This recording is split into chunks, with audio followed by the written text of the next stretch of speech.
कौन नार स्पेलिंग को आमे यदि करेक्शन करिबा तो कौन आमे आम जिंदगी को उन्नति पथरे अग्रसर करि पारिबा कि आपण डॉक्यूमेंट केमिति कौन करिए ठीक अछि डॉक्यूमेंट चेंज करवा दरकार बिल्कुल भी नहीं आपण से नाटी को कम से कम दिन में 20 थर लिखु डेली। नमस्कार स्वागत करुच्ची आज एक नुआ वीडियो रे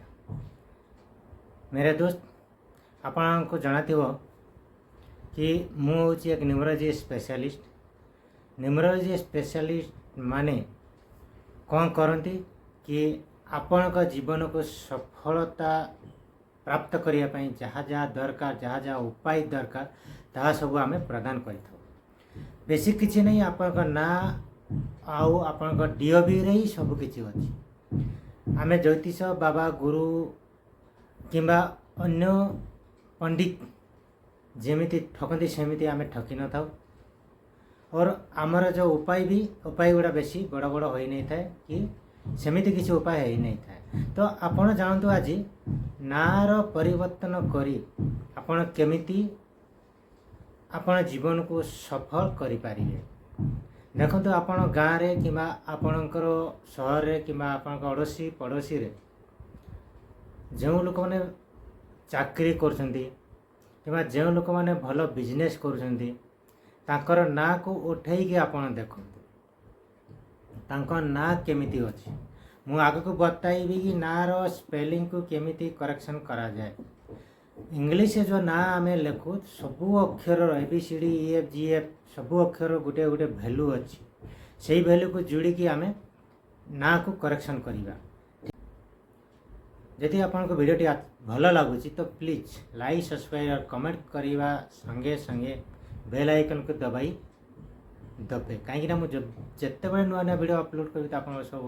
प्रथम ही नोटिफिकेशन मिल जाए तो चलतु आपण मैंने रेडी जातु गोटे कागज पेन लिंतु आपन को मु जहाँ देखेबी जहाँ कही से ही आपड़ करे कि मन रखु मूलांकर भाग्यांक भी आपण डेट ऑफ बर्थ थ्रू बाहर करने को पड़ो ना आपन को प्रॉब्लम हो पारे। तो दोस्तों गोटे पछपटे आपन को स्क्रीन रे देखौची गोटे लिस्ट देखो 1 2 3 4 5 6 7 8 ये 9 अच्छी किंतु 9 रो कौन सी वैल्यू नहीं देखो 1 रो वैल्यू होची AIJQY बी रो वैल्यू होची माने 2 रो वैल्यू होची BKR 3 रो वैल्यू होची CGLS 4 रो वैल्यू होची DMT 5 रो वैल्यू होची EHNH और 6 वैल्यू होची UVW 7 वैल्यू होची OZ 8 वैल्यू होची 5F और P सॉरी मैं 5 बोले ये F है F और P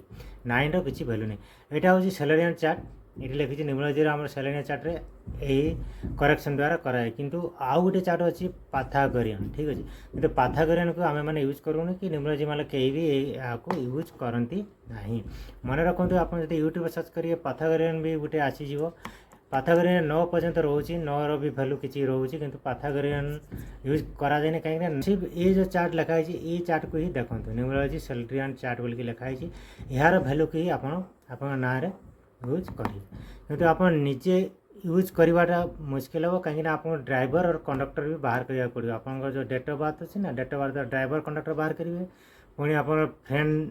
नंबर भी बाहर करिए पुणी आप कंपाउंडिंग नंबर ये जो लिखी ना compounding number total number compounding number भी कौन अच्छे कौन ये सब भी आपन को जना पड़ो नहीं कहीं ये पाठ पढ़ी आप ये विषय जानी ना तो जानवे केमी ठीक है आपन जस्ट गोटे उदाहरण दे दूची कौ नंबर रखिले केमी कौन हुए तो ये देखूँ मोहरी निज नाम देखुची ये मित्र ठीक है मोर ना है मित्र भानु महांता ठीक अच्छे तो मित्र भानु BHANU भानु VANU भी भानु हुए ठीक अच्छे मित्र भानु महांत करो और मित्र भानु महांत ये दुईटा ना कौन डिफरेंस अच्छी स्पेलिंग देखो मित्रा तो ठीक हो गला 1 + 2 = 3 आप या द्वारा भी आप देखिपारे एम वैल्यू रहा 4 आई वैल्यू रहा ये 1 MI T वैल्यू रहा ये 4 R वैल्यू रहा ये रहा 2 ए भैल्यू रहा ए सब को जो प्लस करदे ना टोटाल 12 आसो 12 को 1 डिजिट करेंगे तो 3 आसो ठीक अच्छे एमती मित्रा प्रथम लेटर है सबको मत मित्रा मित्रा डाकनी तो प्रथम है 3 ठीक अच्छे प्लस मित्रा भानु महांत टोटाल करवा तो 52 आसला 52 आसला मतलब 7 आसला ठीक है ठीक अच्छे 5 प्लस 2 कले तो 7 मतलब सिंगल डिजिट करने को पड़े आम ये न्यूमराइज तो या 7 है तो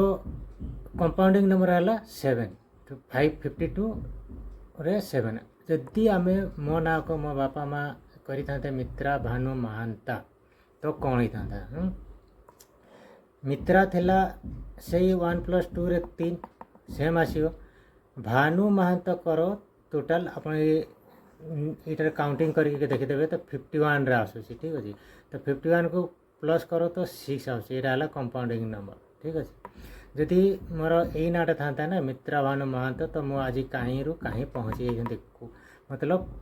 बहुत किसी तर्की करि थांती किंतु मो बापा माँ को से जना नाला तो से करें ना से मैंने यही नाटे की रखीदे तो यही नाटे द्वारा है कौन तो मित्रा रहा 3 हूँ एजुकेशन के ही थाए किंतु प्रथम अक्षर 3 है तो टोटाल अक्षर 3 आसता 30 = 3 तो मु बड़ हायर एजुकेशन करि पारथांती किंतु प्रथम 3 आसला तो जी रहा कथा से मैंने हायर एजुकेशन को ये दर्शानी ठीक अच्छे आ ये जो मित्र भानु महांत तो 7 रे आसला ना 7 नंबर आसला तो 7 नंबर आसला कौन ना 7 नंबरटा हूँ विजडम पावर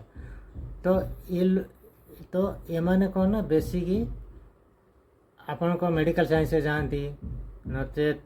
जोटी रिसर्च साइंस जाती नचेत हिलिंग साइंस जाती तो हिलिंग साइंस कहले कौन ये जो एस्ट्रोलॉजी होगा न्यूमरोलॉजी होगा वास्तुशास्त्र होगा एगुड़ा हूँ हिलिंग साइंस तो मुझे आज हिलिंग साइंस रे अच्छी देखो 7 नंबर पावर देखो मुझे बयस भी हिलिंग साइंस रे आसिली जदि यहीटा मोर यही ना था ना तो मोर एजुकेशन भी बहुत हायर होता था और धन संपत्ति गाड़ी घोड़ा लग्जरी लाइफ भी होता किंतु ये तो मो पिता माता को जनादेला तेणु कि हो पाला तो ये मु आज आपण को कहूँ जदि आपणकर चाइल्ड को किसी स्पेशल जिनस देवाई चाहूँगी तो मोस्ट इम्पोर्टाट तांकर डेट ऑफ बर्थ रे नंबर थाउ कि न थाउ तांको नाटी को सही नंबर रखा कथा तो थैंक यू दोस्तों आज वीडियो एतिक समाप्त करुँच आप ना करेक्शन करने चाहते मत तले थी जो मोबाइल नंबर व्हाट्सएप करेंगे तो नचेत डायरेक्ट कांटेक्ट भी करें तो मुझे आपको किसी हेल्प करी पारिबी। फिर देखा नेक्स्ट वीडियो रे। वंदे मातरम। जय।